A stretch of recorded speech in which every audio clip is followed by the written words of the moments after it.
Welcome to another edition of Turn 6 Garage, and I've purchased this fine automobile. It's a 2007 Renault Megane 1.9 DCI Expression automatic. Many of you will look at this and go, what the bloody hell was I thinking? $1,000, didn't move either, and it had warning lights galore. So, I decided to set about saving this bucket of bolts because I wanted to rent it out on Uber Carshare. And I like taking these oddballs, as you see with a Ford car, and rent them out for very competitive prices, of which you'll be able to do with this vehicle at this location here in Jordanville in Victoria.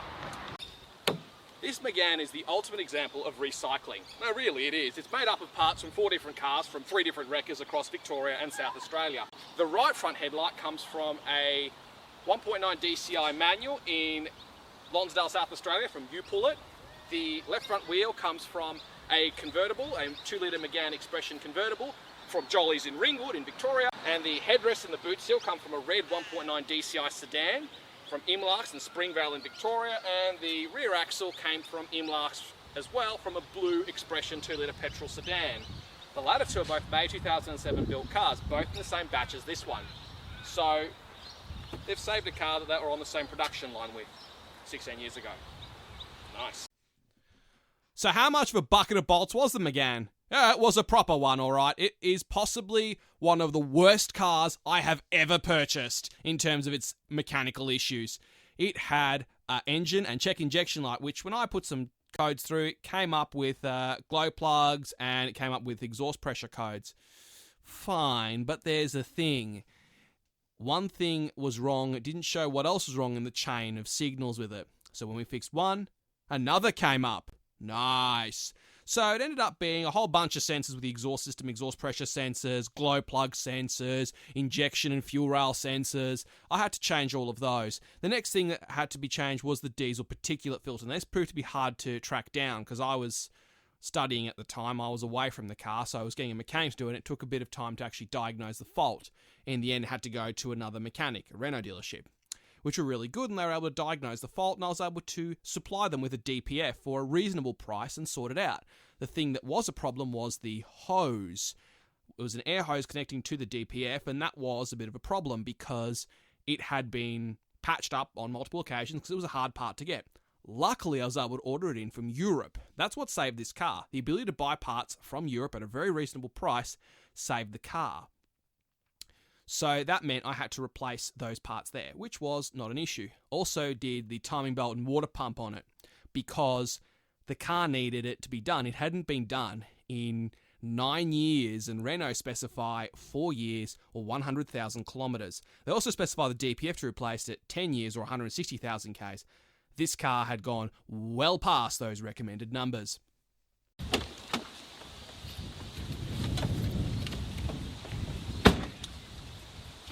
So what in the hell was I thinking buying this? Well, I wanted a car that no one was ever going to steal.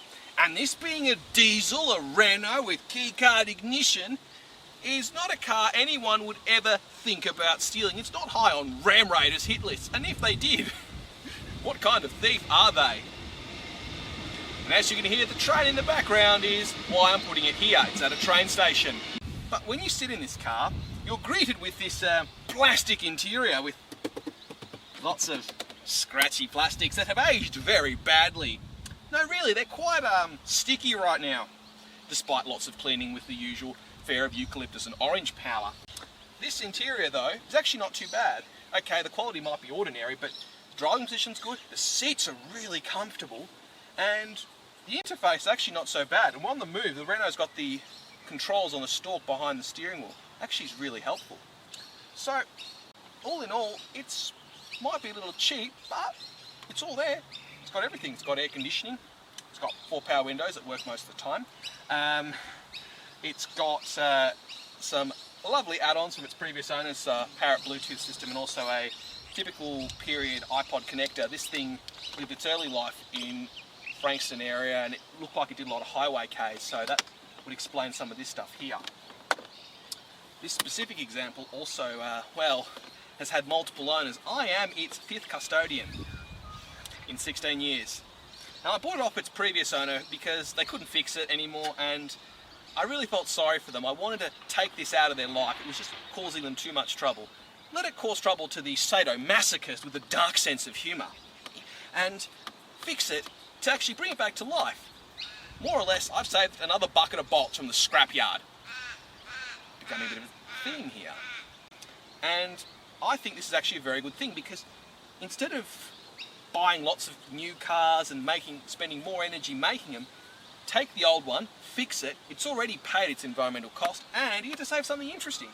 Plus also, I love this generation of cars. I love these older cars a lot, so keeping more of these on the road is something I love doing. That's why I'm doing Carshare, because it means I can keep as many of these bucket of bolts on the road for as long as possible and have as much fun with them, fixing them, and then obviously passing on that enjoyment to those renting it. And to those of you who rent this car, it's actually very nice. It's got lots of things on it that have been done. I mean, we've changed the time belt and water pump, we've changed the 4 tyres because the other tyres were flat spotted and the wheel rim was bent. And the back axle was bent too because some idiot who had this thing previously some while ago decided to drive it over a bump at really high speed. What a moron. Although it is an issue with these cars, but it wasn't helped by its, well, the way someone treated this car, to put it mildly.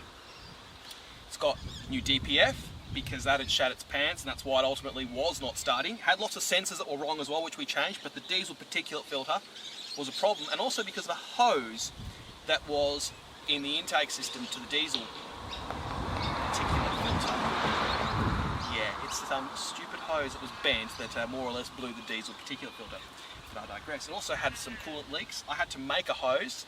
You see a picture of it. I had to find a hose. This is what delayed it so much. The hose for the air intake was a bit of a delay, but this was an even longer delay because I had to make a hose out of 3 hoses. The front off a Scenic hose, the middle off an AU Falcon hose, and the back off a BA hose. Both of them, both the AU and BA were heater hoses, and the Renault Scenic also was a heater hose. Yeah, I had to do this before, and obviously I've got to do it again. Fun. So, what's it like to drive? Well, it's actually a really nice car to drive, this thing. Turns really well, rides really well. The engine's a bit noisy. I'll show you up.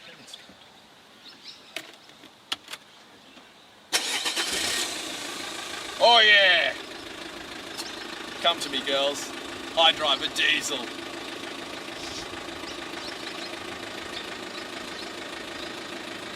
Sounds like a truck. It'll kill it. But, I've got to say, it's been great fun bringing this thing back to life.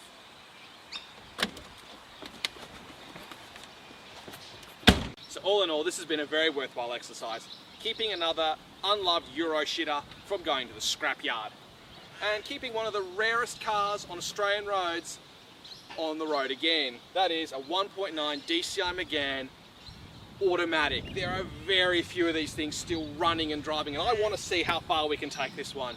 I want to rent it out. I want to see if we can get this thing from 231,000 to 300,000 Ks. After all, who would have ever thought when this was new that this thing here would be going along the road at 300,000 kilometers? That to me would be a very special thing to do.